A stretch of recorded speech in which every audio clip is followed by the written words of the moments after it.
How you doing, man? Doing good. Just worn out. I feel like I'm. I feel like if I work only 8 hours, I'm lucky. Oh, really? Yeah, it's been busy. It's weird because you would think with hospice eventually there would be they would we would not have any more clients, but like our census has been steadily increasing, even though we've maintained pretty consistent on the amount of deaths each week. So, So just more people are dying? well, more people are getting on hospice Right. per se. So eventually, I mean, like it's been consistent. We haven't seen a big like increase in deaths, just an increase in them getting on. Okay. You know? Although we did have one week where I swear it was like 9 in a week. It was stupid, crazy. 9 deaths? Yeah, Oh, not just wow. me, but like us as a whole. Whereas normally we probably have like one or two. Really? Okay. Yeah, yeah. It was just a I it was would, a crazy week. that's interesting because I would kind of expect hospice care to be a little more intense and like every day. But I guess, so the only person I think I know that was in hospice care, or I remember visiting like actually like in like a hospice location, not like hospice coming to the house, because like Papa was on hospice and April's Right. grandfather was on hospice, but her grandma went into hospice care, and she seemed to like linger for like a week or two. Yeah, So it really depends on when you decide to get them on, because we have people yeah, who like they're basically in denial till the end, and then we get them for like 3 days, and then we have people who is like, but we have a lot of them on dementia and Alzheimer's. right. So for those, it's like you're thinking, okay, this may last for a few months and that's it. But sometimes they could just hang out where they're at for years. You never know. Yeah, no, I guess it's something like that. Yeah, I can't remember. She had some kind of infection or something. Like her body was just shutting down, but it wouldn't shut all the way down. And they took her off Uh-huh. fluids and food, so she's just kind of it's kind of horrible. She just kind of starved to death, basically, or dehydrated to death, I guess. It was pretty rough. Yeah, unfortunately, it's some of the bad ones can go that route. Yeah. And it was just that kind of lingering. It wasn't, hey, you unplug the machine and they just die. It was, I don't, yeah. Yeah, it's yeah, not like it in was. the movies. No, it's nothing. Like No. I remember like the first time I saw a natural body, I was like, oh, okay, so it's absolutely nothing like movies, like at all. Yeah. Um, How about y'all? How's everything going for y'all? we're okay. Um, Y'all enjoy we're vacation? Yeah, it was just really rainy the entire time. I So noticed. Yeah, no sick. yeah, but no, we got to hang out with David and Bridget one day. We we went to downtown Gatlinburg and just did a bunch of drinking. That was fun. Nice. Um, but yeah, I mean, it was good. I mean, I think April and I, we enjoyed each other, but it was just kind of miserable there. And I'm not a big fan of Gatlinburg and Pigeon Forge. I kind of hate those areas. It's kind of like Myrtle Beach. It's Really? just I just hate those Yeah, places. we had Yeah. fun there. That's we went to Seaverville for our honeymoon, and we were mainly there just for the mountains, and then we kind of like found Pigeon Forge. So for like something that you just didn't expect, it was a lot of fun. But I could see how if you're kind of used to it, I could definitely see how it could be like that. Well, it's not even something I'm used to. It just feels very, Touristy. yeah, and like in like blatantly trashy, Like it doesn't feel there's nothing authentic about it. Like it doesn't feel Uh, like if you've ever just driven into like a really cool small town downtown area and it's just got a bunch of uh, unique stores and some cool restaurants like that's kind of what I like. That's what I enjoy discovering, or not gotcha. not some place where it's it's it's like a mini Las Vegas almost, with just so much flash and trash. So yeah, I can that's see just that. Yeah, that's there just definitely me. is. I mean, And I it's get it. and I it's think really it's the people. Like yeah, I'm okay. I hear that. I think we just had fun because it was kind of like, hey, we're on a honeymoon. We're just gonna go do whatever we fun time. But I mean, yeah, we also had no idea we were even going to experience that to begin with. But there were parts where I was like, yeah, it's kind of trashy. But at the same time, they don't really try to pretend to be something they're not. Like, I feel like Myrtle Beach tries to pretend that they're something else. Myrtle Beach tries to pretend like, hey, we're classy like Charleston. Like it Right. tries to be something, whereas Pigeon Forge and Gatlinburg is like, hey, come to Hollywood, guys. Yeah, we're all rednecks up here. Yeah, we don't care. So like, all right. I think it's the most frustrating thing about the Army is anytime I meet someone, which is pretty often, who's not from South Carolina, the one thing they know is like, oh, y'all have Myrtle Beach. Yeah. Jared from the M6P, he lives up in Ohio, and once a year he comes down to Myrtle Beach, and I'm like, dude, why? There's so many better beaches. You could go. You could travel a little bit further and go down to like the Gulf. You could go like down to like Destin, Florida, or somewhere like that, where just beautiful beaches. You could go so many other places. But, well, even if you're going to go to South Carolina, you could go to Folly, you could go to Edisto, you could go to Hilton Head. But you know what? I never tell them about any of those because I don't want them to make that all touristy. Just stick to Myrtle Beach. That's fine. Yeah, because last year April and I went to Beaufort for a week. Beaufort's wonderful. I love Beaufort. And we went out to what's that island? What's the park out there? Comey? No. Is that what I'm thinking of? No, it's it's the beach with the light tower. Yeah. I can't think. Papa used to take us out there all the time as kids. And is that the same one where they filmed that show on Netflix, Outer Banks? Is that what you're talking about? So Outer Banks was filmed in that area, and it was also filmed outside of Charleston. And the only reason I know that is because we went to Charleston a few months ago, and we were going to these antique shops, and every single one had like a signed poster from the entire cast of the Outer Banks, because set decoration people would go to these antique shops to buy set decorations. So that was the only. Yeah. So it was in that area. So I mean, I'm sure some of it was down in Beaufort, but I'm not sure. I don't watch the young rich people with problems television series. April does, but that's not really my thing. I gave up on that after Buffy. So yeah, that was about as far as I got. I never saw Buffy. I wasn't. I was the right age. It was good for its time. So, yeah. Yeah, it seems like one of those shows where it's like you couldn't really watch it now, but if you watched it when it came out, it was probably really good then. Yeah, it was. Yeah, no, I don't think it holds up. Yeah. Yeah, well, they're not always supposed to.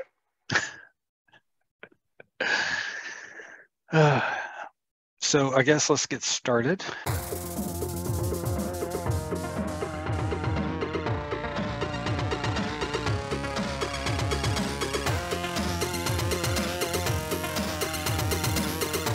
So we're Hydro Man Ram.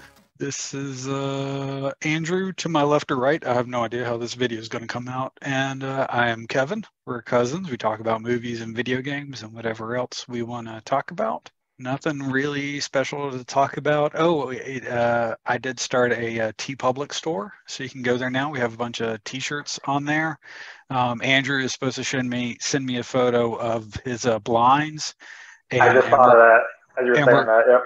And we're going to have a T-shirt of that. Currently, we have the old lady from In the Mouth of Madness in the Blue Nightmare, looking like shocked and surprised. I got one of her. I got one of Robin Williams and Al Pacino looking exhausted on the ferry. We got our AI generated icon from our YouTube page. Yeah, we got a couple stupid ones up there. I really think we should just make like one shirt of the blinds. Just give it to John. I think he can have the one shirt. That'd be his memorabilia. He can buy it. TeePublic is kind of expensive, but the All right. cost to us is nothing. We're not going to get any money from this. It's just if you happen to like the channel, you can go there. I mean, we're not going to make any money off of this. If you want to steal the images, and if there's a cheaper site you want to go to make your own T-shirts, I don't care. It's fine. We're doing this for fun. I'm just putting stupid ideas up there that I think are funny. I hope you like them. If you do, Not to mention, I don't think either of us can afford to sue. no. But most of our stuff is AI generated. So yeah. So who owns that? I don't know that that's legal precedent that's been set yet. So Give it 10 years and we'll have some kind of precedent. yeah, I'm sure. It's going fast. Maybe even sooner than that. Yeah, I think it's going to be sooner than that. If you clicked on this, you're probably my mom. I don't know who else is going to watch this episode. So yeah. So our movie now that we're going to be talking about is Babette's Feast. So Babette's Feast is a 1987 Danish film. Babette's Gustabud, I think is how you say it in Danish. I don't know. That's the original name. Babette's Gæstebud. It was written and directed by Gabriel Axel. He did one other American film that I didn't really recognize. I think he's more well known for his Danish work. It's based on the book by the author Karen Blixen. She's probably most well known for the memoir she wrote called Out of Africa, which was made into a movie with Robert Redford and Meryl Streep, where Meryl Streep actually played her. This movie did win an Academy Award in '87 for the best foreign language film. So this is a pretty considered a pretty important foreign film, especially for not being too old. I do believe it's in the Criterion Collection. This is also one of Alton Brown's favorite movies, as well as Pope Francis, of all people. So the two of them really seem to like this movie. And I think Alton Brown said that on a Hot Ones episode. So there's your source information for that if you want to go track that down. The movie is about two sisters whose father has a Puritan sect in a small town in the 1800s in Denmark. They are very committed to their faith. The entire family is. I think it says, and I don't remember, I think their mother died when they were young. So as teenage and young women, they really adhered to their father and kind of lifted him up and kind of supported him in his ministry. They had suitors come along.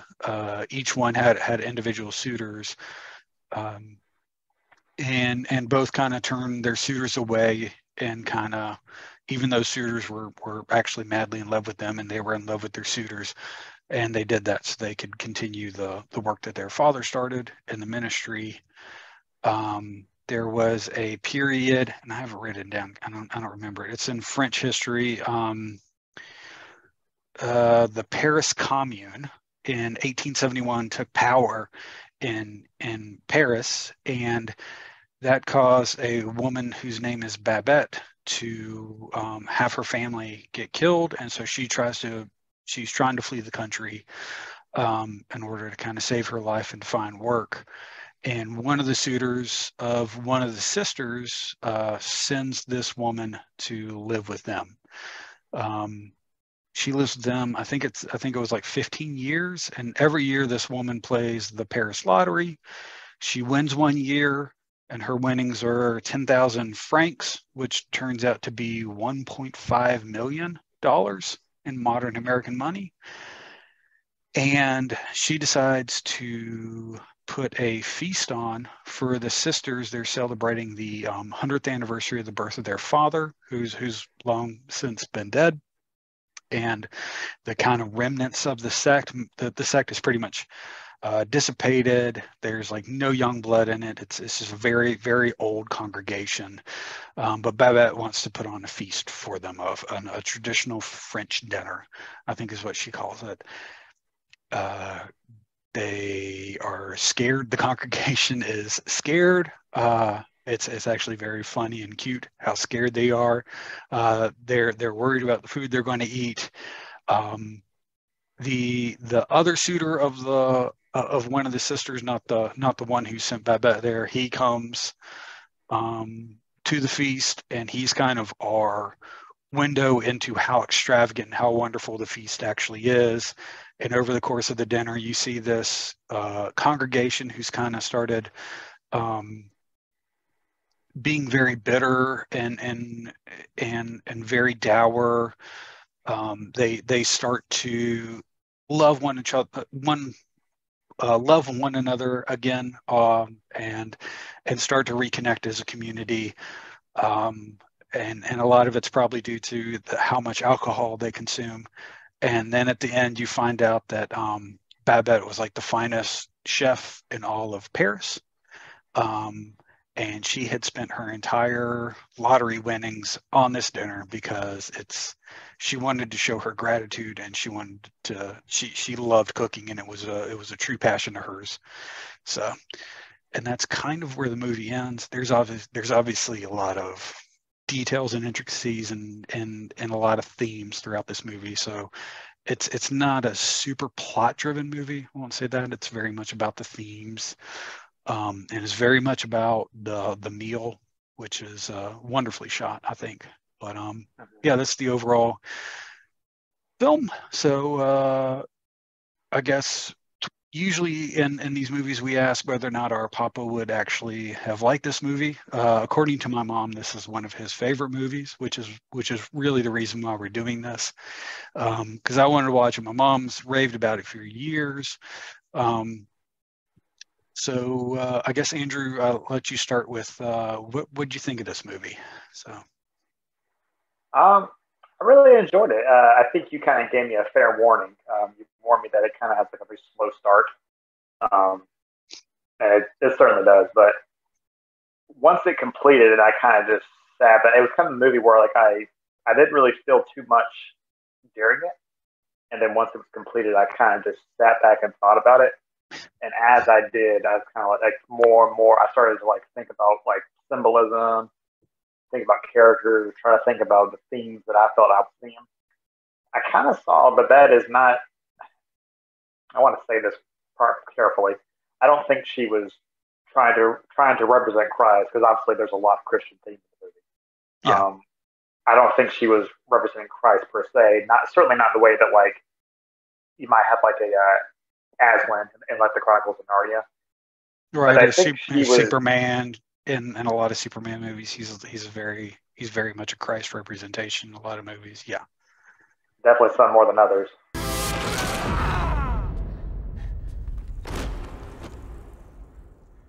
Blessed are the peacemakers. But I kind of felt like, I guess the way I took it was that she was almost trying to kind of save them from their more worldly and works-based faith, because I know there was a point where they were a lot of the congregation, or whatever you call them, was kind of terrified of almost like lusting after the meal and kind of like allowing it to take it to like a simple level. Whereas I think, to me, that kind of made it seem like they were very much just like a strict Puritan sect, which you probably wouldn't expect to see back in the time, but to where it was almost more of a works-based religion as opposed to focusing on your faith. I think they even say that at one point in time. I think they probably do. Because I think that's one of the reasons why the sisters were very diligent in bringing food to the sick and the infirmed and the elderly, right. those who couldn't take care of themselves. They were very conscientious about making sure that was done every day. Because there's actually a really funny scene where Babette starts to do the cooking for them when she comes to live with them, and there's a scene where she takes off for a week to get the feast prepared, and all the sickly and the infirmed are all a little disgusted by by the state of the soup. Once Right. she's no longer because the film does a really wonderful job of showing her like she sees how they make the food, and she doesn't turn her nose up at it, and she doesn't mock them for the way they're cooking. But like the next day she goes and gets some onions or some shallots from the local grocer, and she gets some fish, and then she gets some bacon. And so she's slowly been adding texture and flavor into this soup. And so she's slowly been elevating the food that they've been eating. So it was very, very fast. I like that part a lot. Yeah, and I guess that's kind of what I'm getting at is she's very graceful. She's not trying to put anyone down for how they do things. Yeah. It's like she's really just trying to open up their world and allow them to enjoy things and realize that it's not simple to enjoy this food. Like, you shouldn't be prideful, you shouldn't be gluttonous, you shouldn't be any of these things or wasteful. But if there's good food in front of you, it's perfectly fine to enjoy it. And I think she was kind of trying to like break those chains, if you will, and kind of allow them to have a little bit of joy in life, as opposed to only looking forward to heaven, which obviously is a wonderful and good thing to look forward to. But it's not as, I guess she's trying to show them it's not a sin to have joy on earth in and of itself. That's kind of how I saw it.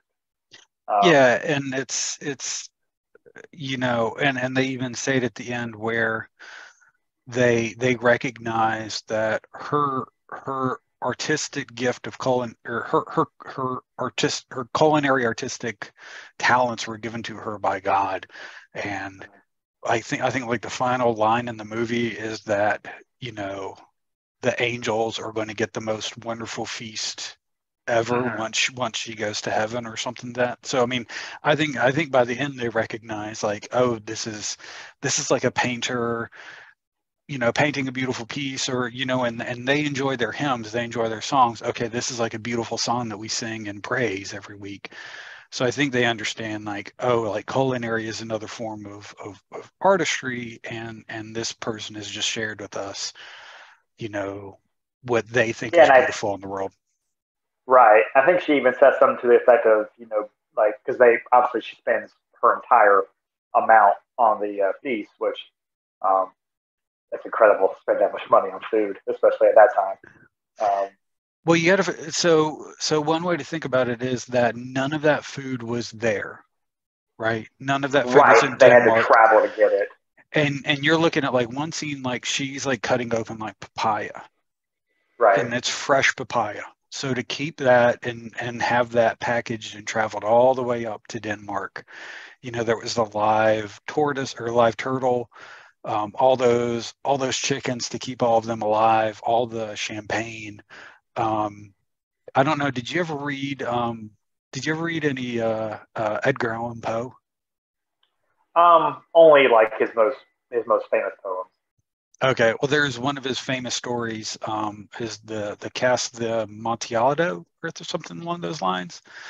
And yeah, Amontillado is it's like he tells a guy that he has like a cast of it down in the cellar, and the guy goes in there and he walls him up in the wall because the guy is too drunk to fight him.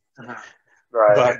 But Amontillado is a type of sherry, and I'm sure I'm butchering the name. I've never actually had it before, so I don't know. I only heard it pronounced once in this movie, and then I heard like my middle school teacher pronounce it whenever we were doing doing that story in middle school. But so like that's apparently one of the finest sherries, and she's giving that to them along with champagne and one of the finest wines apparently. So. Yeah, I could imagine that's a pretty for that many people that's a pretty big meal. Combined with all the travel and just everything, yeah, I guess that over time that'll add up. It's still insane, but yeah, it makes a little bit of sense. But she says something to the point of like a artist is never poor, something to that effect, and I think she does a wonderful job of showing how she's not connected to more worldly things. The joy she finds is in giving joy to other people and serving other people, because she plays the role of of someone being serving, but also being very very grateful for the opportunity very well. there's you don't really get the sense that she's bitter or that she's jealous or that she's growing to hate them or resent them or anything. No, in fact, quite the opposite. You get the impression that she cares for these sisters and this community so much because they took her in when they didn't have to, and exactly, yeah. And they welcomed her, and they never, they never treated her poorly at all when they, they didn't have any real reason to do anything for this woman. And so I think she's wanting to give this to them as a sign of love and grace, that she appreciates everything they've done for, everything they've done for her. So right. And I think they did a really wonderful job. It wasn't really in your face about it. It was all very just not even subtle. It was just very casual and just part of the scene. Like nothing felt forced. No, it felt like they were almost like they weren't even acting. It was just watching people be. Yeah, especially there's the old lady who keeps going back to the wine glass. Like she enjoys the wine so much, she keeps on she chased the water, and she's like, no, she goes back to the wine, and she's just kind of drinking it the way a child drinks juice for the first time. Yeah, I mean, there's really there's a lot of the joy that these people are experiencing, and their timidity to even experience joy at the beginning of the feast is really very, very humorous. And it's not slapsticky or anything like that, but I mean, like, the movie actually caused me to laugh out loud a few times. Like when she like wakes up early in the morning, she can't sleep, and she has to go tell her congregation about the feast, and she's worried about what they're going to experience. This is I'm really shocked at how much I enjoyed this film. Like I told Andrew in a text, it's a very, very slow start. But it's a very important slow start. It really tells an important backstory that builds and has really wonderful payoff. Like all three women have really wonderful stories and character arcs by the end of the film. I don't know that Babette has a really character arc. It's more of a character revelation than an arc. But it's all of that is really wonderful. I think she kind of has just a flat character arc. I think the kind of point is that she doesn't have a lot of growing to do as far as the movie's concerned. Right, and that's why I think it's a revelation. Like because that's the spoilers. That's the big twist at the end, is that she's this like she's this great chef that the general suitor for one of the sisters, that the best meal he ever had in Paris was actually from this woman or whatever. But I really love the way that, kind of with the slow pace, the film has a very austere cinematography at the beginning, and to really show the Puritan lifestyle that these people were living in. It's very stark. As the movie progresses, as the feast occurs, the film gets more and more lavish, and it's really kind of interesting because a lot of films, especially like modern blockbuster films, they have this bombastic third act, and it's a crazy over the top and giant CGI. But it's amazing, like when you really take a quiet, stark beginning, like just a sumptuous meal can be a bombastic and explosive third act. And it was really kind of amazing the way the director kind of shaped that and molded that and made that come to fruition. He did. Because it's really expert pacing too. Like it's the editor, cinematography, directing, they all really kind of work together in a wonderful way in this movie to, it's that kind of snowball effect. Like it's you just see a little piece of snow at the top of the hill and you're like, what's that? But by the end, it's this giant snowball careening at the end or at the bottom of the hill. And that doesn't really entirely represent it because it's not action packed or adventurous, or it's Not at all. it's people eating a wonderful meal and talking about, the grace and mercy of God. I mean, that's what the third act really is. But hey, even an atheist like me could really find beauty in that and could really I thought it was wonderful. I think there's a part of me, the a lot of the nostalgia baiting now where people go back and they show, like in the Doctor Strange movie where Professor X shows up and he's in the hover wheelchair from the X-Men animated series, and you hear the little X-Men animated tune whenever he pops up, and everybody's like, "Oh, that's crazy, that's nostalgia." There is a piece of me that still thinks about the mercy and grace that I was taught about as a child, and none of that is any reason why I don't believe anymore. And I can still kind of see the beauty, and I understand why that's so captivating to so many people in faith, when they talk about the grace of God and the mercy and the love. And so there was for me a bit of nostalgia thinking back to that. It's kind of like how I can hear a really good praise song, a really good Christian song, and I can kind of, I'm a little bit nostalgic for those feelings. It's not something that I believe in anymore, but I can, I've reconciled the lack of my faith enough that I can still find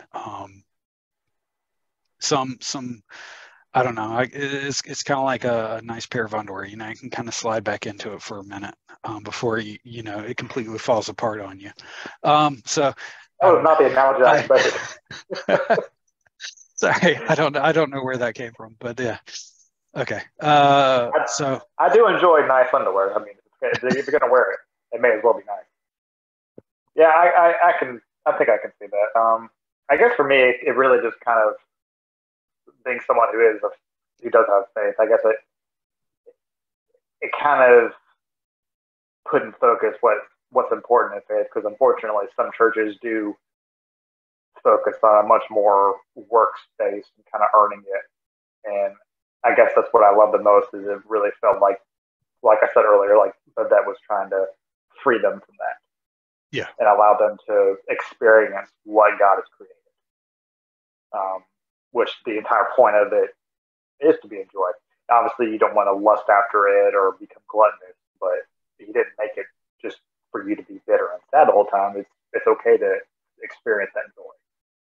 Right. I found a few articles online actually showing how to basically recreate the feast, and it looks pretty awesome. I'm not gonna lie. Yeah, I don't think I can afford it, but it looks really good.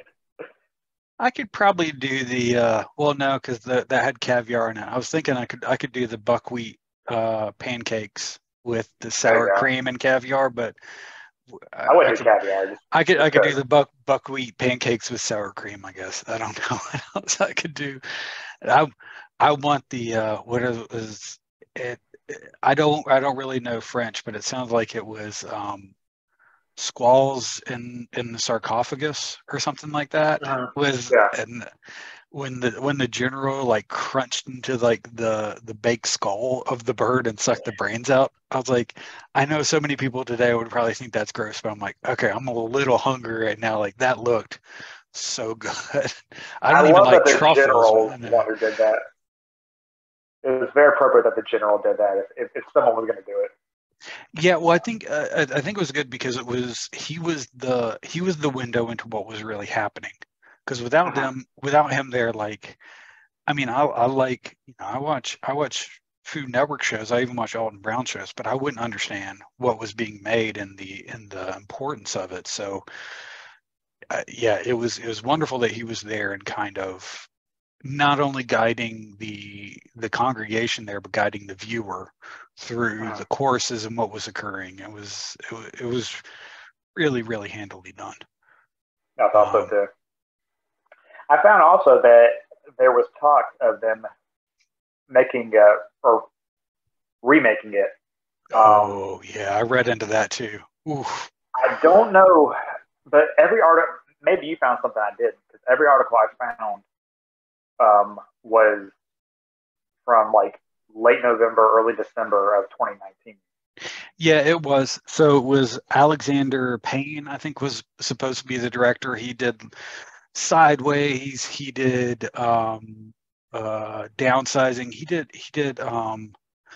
a bunch of movies. He's done some good movies. I think he would have been a good director, especially Sideways, because I think Sideways was really about, people experiencing and enjoying wine. But the writer proposed was a guy named Guy Burnham or something like that. Or Brunman. I don't know. But anyways, he's this.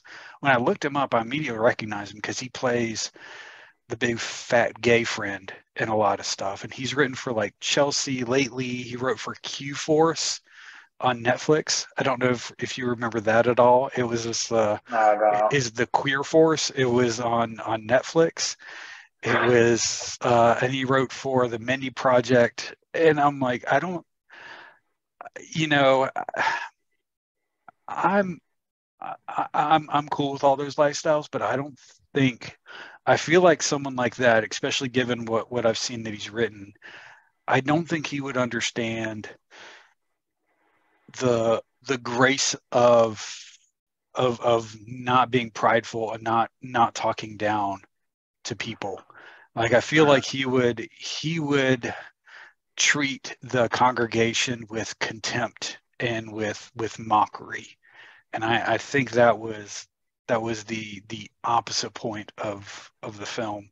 And the more I read into it, I found out that it fell apart and it's not going to get made. And after I saw, I mean, just by looking at who was going to be writing it, I thought that was probably for the best. I was going to say, it does sound like if that's the take he's going to have, that would basically make it a new movie.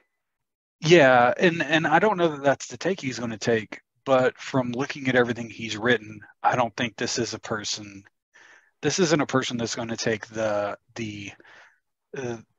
any sort of theological approach to it. It would not be the same movie. It would be a movie about these dour Christians learning to accept a gay person or something like that. I'm 100% sure that's what the movie would become. Which I'm not one to throw this word around. It would become woke, and how much I hate that word and I don't use it. But that's what we've had long conversations mocking that word. I use that word in very, very specific situations, but I think that's what that movie would become. And don't go broke. Don't go broke. Yeah, I'm glad. Yeah, let's just drink a Bud Light and call it a day. It's okay. I'll meet you in Target. Okay.